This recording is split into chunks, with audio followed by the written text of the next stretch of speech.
சட்னி பண்ண போகிறோம். அதுக்கு தேவையானது என்னன்னா, சின்ன வெங்காயம் ஒரு 20 இருக்கும், உரிச்சு எடுத்திருக்கேன். 3 தக்காளி, வரமிளகாய் 4, பூண்டுப்பல் ஒரு 5, தேங்காய் ஒரு துண்டு எடுத்து சின்னதாக கட் பண்ணி வச்சுருக்கேன்.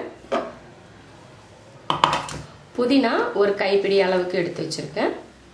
2 ஸ்பூன் எண்ணெய் ஊற்றிருக்கேன், காஞ்சிருச்சு. அதில் வெங்காயம், வெள்ளைப்பூண்டு, வரமிளகாய், தேங்காய் இது 4 நல்லா வதங்கியாச்சு. அடுத்து புதினா சேர்த்துக்கலாம்.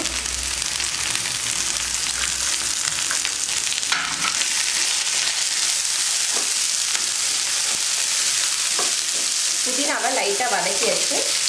இது தக்காளியை இதில் சேர்த்துக்கலாம். வெட்டிலாம் சேர்த்துருக்கேன்.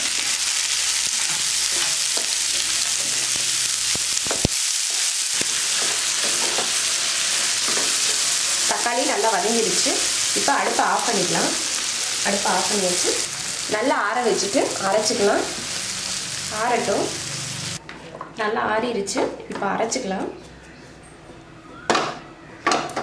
தேவையான உப்பு சேர்த்துக்கலாம்.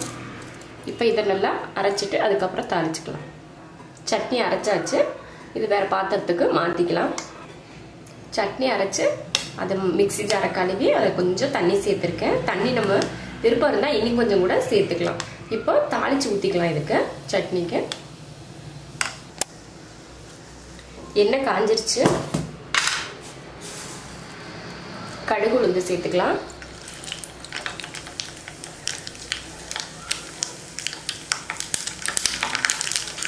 ஒரு வரமிளகாய், கொஞ்சம் கருவேப்பிலை.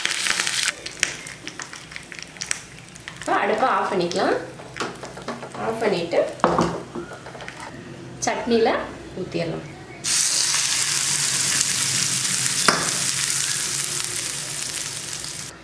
சட்னி ரெடி ஆயிடுச்சு.